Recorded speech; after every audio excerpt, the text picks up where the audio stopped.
Olá, meus amores, tudo bem? Bom, para quem não me conhece, meu nome é Paula e eu vim aqui nesse vídeo deixar para vocês 8 dicas de como fazer o culto doméstico com suas crianças.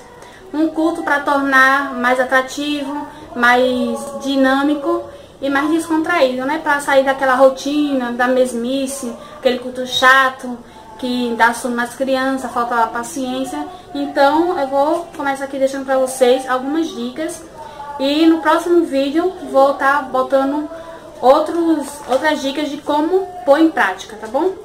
Então vamos lá. Primeiro eu vou começar com um culto para bebês de 0 a 11 meses.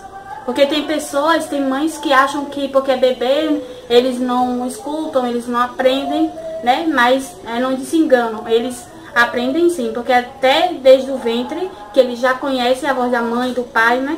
Então vamos lá. Dica número 1. O culto para bebês deve ser atrativo e curto, não devendo ultrapassar o período de 10 minutos. No entanto, deve acontecer regularmente, de modo que faça parte da rotina diária do bebê. Ou seja, deve durar apenas 10 minutos, não ultrapassando esse limite, para que o bebê não se canse e não fique estressado. E tem que ser, os pais têm que fazer disso uma rotina, sempre no mesmo horário, no mesmo local, preparar o local para estar aconchegante. Tem que ser num horário que o bebê esteja mais calmo e para que possa dar tudo certo no final.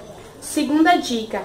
Todos os materiais a serem usados no momento do culto do bebê devem ser especiais. Logo, não devem ser usados em outros momentos que não os de culto. Tais materiais deveriam ser guardados em recipientes especial, de modo que simples visualização do mesmo desperte na criança o prazer pelo momento do culto, podendo tratar-se de uma sacola, caixa, baú ou até mesmo aquelas prateleiras. Por quê? Os materiais devem ser unicamente usados só apenas para o culto, para que as crianças não achem que é brinquedo para todo momento. Então deve ser materiais separados e guardados em locais também separados e visualmente, para que eles possam a todo momento durante o dia estar vendo aquele objeto guardado numa caixa, numa estante, e de uma certa forma vai despertar uma ansiedade para que chegue logo aquele momento do culto que eles tanto vai estar esperando. E dica 3.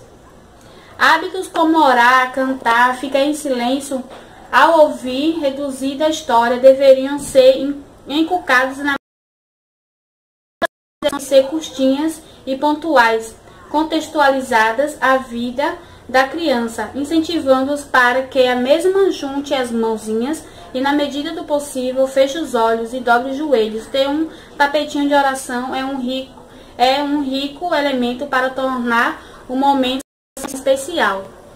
Ou seja, os pais, a mamãe, papai ou adulto que vai estar fazendo esse culto com elas, tem que ir já ensinando a se pôr na posição certa de oração, juntar as mãozinhas, baixar a fonte, fechar os olhinhos e em todo o culto repetindo o mesmo processo para que elas vá se acostumando.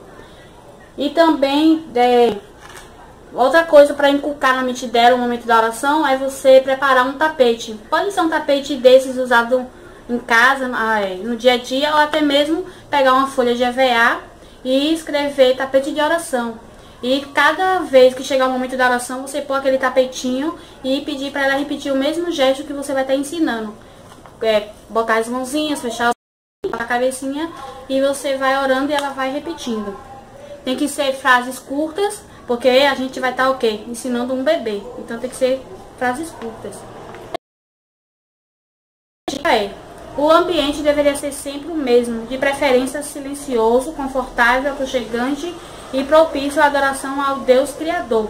Como falei na dica anterior, que o ambiente deve ser aquele ambiente aconchegante, calmo, silencioso, e não só escolher um horário que o bebê esteja calmo, mas também um horário que toda a casa esteja calma e em silêncio, para que não haja aquela agitação da casa junto com a agitação do bebê. Então tem que ser um momento calmo, especial, confortável e aconchegante, para que ali ela veja que naquele momento é a hora de falar ao Deus. E a dica número 5. O tom de voz do oficiante deve ser claro, auditível, sem ferir os ouvidos infantis.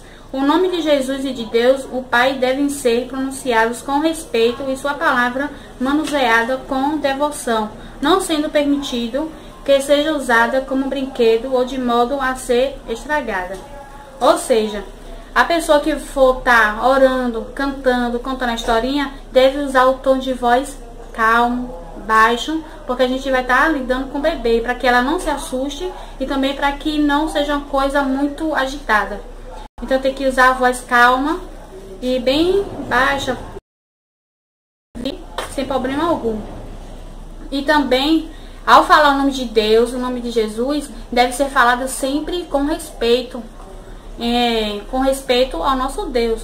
E também, quando for usar de Deus, a gente deve estar usando ela com cuidado, com amor e com carinho, porque ela é citada o quê? Da palavra de Deus. Então, já de bebê, a gente tem que ensinar elas a pegar a palavra de Deus com cuidado. E não estragar, não usar de qualquer jeito e nem deixar de qualquer jeito. A dica número 6. A linguagem deve ser sempre simples e livre de simbolismo ou figuras de linguagem, já que a criança interpreta a letra. Evite-se atemorizar a criança com palavras que descrevam Deus ou Jesus como quem as castiga e que pode deixar de amá-las por um ou outro motivo. Então aqui você deve usar o que? Linguagem de acordo com a idade da criança. O bebê a gente vai falar com um linguajar que ela possa entender, que ela possa compreender. Porque como aqui falou, né? A criança, tanto o bebê, até mesmo as crianças maiorzinhas, elas entendem tudo no pé da letra. Então tem que usar palavras adequadas à idade de cada uma. E tempos calmos e ativos. Carregar a criança com estímulos desnecessários, respeitando-se, que é custíssimo, limitando-se a poucos minutos por vez para cada estímulo. Ou seja, vocês pais ou qualquer adulto que vai estar fazendo esse culto com as crianças tem que estar respeitando o limite delas, pois elas se cansam muito rápido, porque se trata de um bebê. Então, eles se cansam muito rápido, perdem a atenção com maior facilidade. Então, vocês têm que estar respeitando o limite dos seus bebês. Agora, vamos para a dica número 8. A criança tem na figura paterna ou materna a representação da figura divina. Por isso, deve ser amada incondicionalmente e também de limites que auxiliem a compreender mais tarde que Deus Jesus a ama, mas que também exercem justiça. A disciplina, segundo o espírito de profecia, deve desenvolver na criança o governo de si mesma. Ou seja, a criança vê em sua figura de incondicional, uma figura que representa a divindade. Então, com o passar do tempo dela, vocês têm que orientar que Jesus, o nosso Deus, a ama e também a protege, e que Ele que é o nosso Deus e não nós seres humanos. Então isso deve ser ensinado de acordo com o crescimento delas. Tá bom? Eu espero que vocês comecem a pôr em prática essas dicas que eu trouxe aqui para vocês. Espero que vocês tenham gostado. Espero que ajude também muito vocês que têm o desejo de fazer o culto doméstico com suas crianças e não sabe por onde começar, não sabe como fazer. Porque eu conheço mães que acham lindo quando eu faço com minhas crianças. Teve um momento que eu passei a fazer, não só com minhas crianças, mas pegar meus sobrinhos pequenos para estar fazendo. Então, as mães começaram a achar lindo. E eu teve um momento que eu não pude mais estar fazendo. Mas aí eu indiquei que elas continuassem o trabalho em fazer os cultos nos horários certos. Mas chegaram para mim e falaram que não sabiam como fazer, apesar que achava bonito, não sabia como fazer. Então, eu dei algumas dicas e aqui vim trazer o vídeo completo como realizar esse momento tão especial que futuramente vocês vão ver bons resultados. Então, espero que vocês gostem, me desculpem qualquer coisa. E vou estar trazendo no próximo vídeo como pôr em prática essas dicas que eu dei aqui pra vocês. E cada vídeo que eu vim trazer vai ser por idade. E no próximo vídeo vai ser a fase dos melhorzinhos até chegar no limite, tá bom? Espero que vocês tenham gostado. Beijinho, beijinho. Tchau, tchau. Não esquecem de se inscrever, de curtir e comentar. Se vocês querem mais dicas, também comentem aí. Comentem o que vocês acharam das dicas, tá bom? Beijo, tchau, tchau.